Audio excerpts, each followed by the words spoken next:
4 বছৰ আগত চুলি থকা ছোৱালীজনীৰ এটা সময়ত চুলি নাইকিয়া হৈ গৈছিলে। এতিয়া আমাৰ পৰা ট্ৰিটমেণ্ট কৰি আছে, 3 মাহ ট্ৰিটমেণ্ট কৰিলে অলৰেডি। এতিয়া চাওক, মই আপোনালোকক দেখাই আছোঁ পুৰণা ফটোটো। মানে ট্ৰিটমেণ্ট কৰাৰ আগত এনেকুৱা খালী হৈ গৈছিলে মূৰটো, মানে একদম যেতিয়া চুলি আছিলে 4 বছৰ আগত, তেতিয়াৰ ফটোটো আপোনালোকক দেখাই আছোঁ। চাব কিমান ধুনীয়া আছিলে আগত।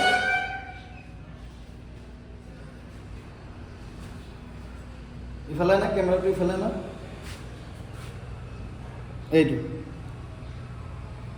এইটো চাওক, 4 বছৰ আগত কিমান দীঘল দীঘল চুলি আছিলে, কিমান ঘন চুলি আছিলে।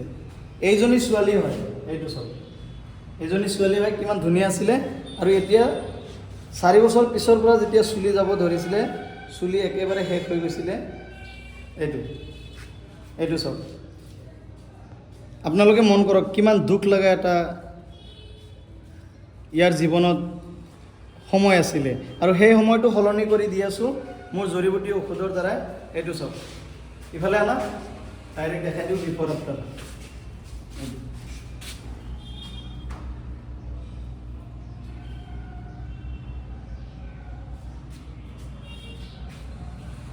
এইটো লাগিছোঁ,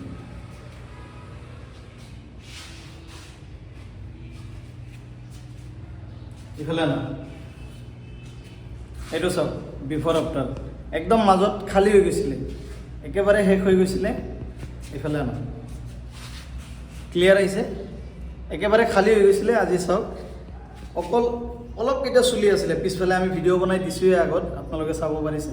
প্ৰায় 2 মিলিয়ন ভিউজ পাৰ হৈ গৈ আছে।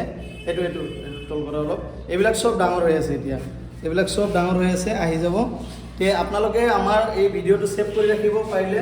যদি আমাৰ ইউটিউব চেনেলত নতুনকৈ আহিছে, আপোনালোকে ভিডিঅ'টো ছেভ কৰি ৰাখিব। কিহৰ কাৰণে? যেতিয়া ডাঙৰ হৈ যাব চুলিটো, তেতিয়াও আপোনালোকক দেখাম।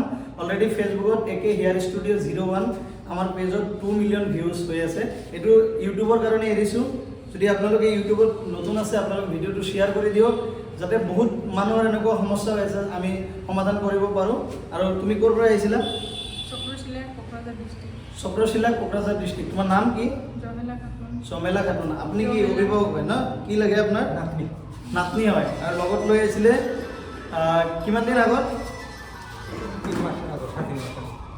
3 মাহ আগত লৈ আনিছিলোঁ ন? এইবাৰ 7 বাৰ হ'ব। 3 মাহত আপোনাৰ যিমানখিনি দেখা পাইছে মোবাইলত, এইটোতো এনেকুৱাই আছিলে আগত। তো এতিয়া ৰিজাল্টটো বহুত বেছি ভাল আহিছে। তো আপোনালোকৰ কেনেকুৱা লাগি আছে? তো আপোনালোকে এটাই কথা কওক যে অসমবাসী ৰাইজ আমাৰ ইয়াতে আহি ট্ৰিটমেণ্ট কৰিলে ভাল ফলাফল পাবনে? পাব। আৰু সম্পূৰ্ণ জড়িবুটিটো হয়। তো আপোনালোকে গমেই পাইছে যে ইয়াতে যদি আহে আপোনালোকৰ কেতিয়াও লছ নহয়। আৰু যদি আপোনালোকে কয় পইচা কিমান লয়, পইচা এইটো আপোনালোকক নকওঁ। ইমান কম পইচাত চিকিৎসা কৰা নাই, মানুহৰ উপকাৰ আৰু হেল্প কৰি আছোঁ। কিমান কম পইচাত কাম কৰি আছোঁ, আপোনালোকে নিজে ইয়াতে আহিলে নিজে গম পাই যাব। বহুত মানুহে বিশ্বাস নকৰে মই যেতিয়া কওঁ যে ইমান টকা। আৰু চুলিৰ ঔষধ আপোনালোকে জানে, গোল্ড সোণতকৈও বেছি দাম। আজিলৈকে চুলিৰ কিমান ঔষধ ওলাইছে, কিমান দাম পাইছে আপোনালোকে অনলাইনত। অনলাইনত এটা ড্ৰপৰ সমানো দাম নহয়। 3 ভাগৰ 1 ভাগ, এটা ড্ৰপৰ 3 ভাগৰ 1 ভাগ এটা প্ৰাইচ দি আপোনালোকে এই চুলিটো জাষ্ট আপোনালোকৰ কাৰণেতো ঔষধটো তৈয়াৰ কৰিব লাগে। জাষ্ট মই আপোনালোকৰ সেৱা কৰি আছোঁ। আপোনালোকে আহক, আপোনালোকে বহুত উপকাৰ পাব। আপোনালোকে আশীৰ্বাদ কৰিব, মোক মনৰ পৰা দোৱা কৰিব। মই সেইখিনিয়ে যথেষ্ট। মোৰ নামটো যাতে মই অসমৰ ভিতৰত উজ্বলাই উঠাব পাৰোঁ। আৰু আপোনালোকে সদায় মোৰ ওচৰত থাকিব, লগত থাকিব, মোৰ চেনেলটো শ্বেয়াৰ কৰিব।